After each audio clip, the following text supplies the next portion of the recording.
สบายดีทุกคนกำไรของบอยแมนมือนี่184 เหรียญเด้อทุกคนเด้อแต่ว่าบอยอยากให้มันฮอด200เนาะมาเดี๋ยวมื้อนี้บอยสิมาเทศให้ทุกคนเบิ่งอยู่คาเฟ่แบบสดๆเลยเนาะนี่เนาะอยู่คาเฟ่เด้อทุกคนเด้อ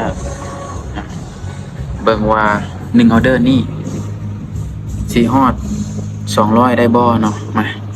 บอยสิเทศตาม MACD โอเคจัดในออเดอร์นี้เลยเนาะโอเคจะออกไปที่ประมาณโอเค50โอเคตามบายขึ้นไปเลยทุกคนนี่เนาะ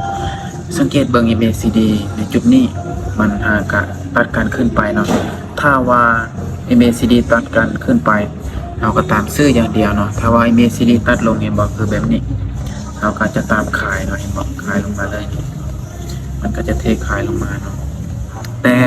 ตลาดวันเสาร์วันอาทิตย์บอยบ่แนะนำให้เทรดตาม MACD เด้อทุกคนเด้อเพราะว่ามันจะสวิงเนาะโอเคออเดอร์นี้โอ้ดีดขึ้นให้บอยได้เสยโอเคสวยทุกคนนี่มาสวยทุกคนวิ่งงามๆออเดอร์นี้เนาะมาเดี๋ยวให้เบิ่งกำไรโอ้พอดีเลยทุกคน231 เหรียญเนาะพอดีตามเป้าหมายของบอยเลยเนาะเป๊ะๆเลยทุกคนนี่เนาะ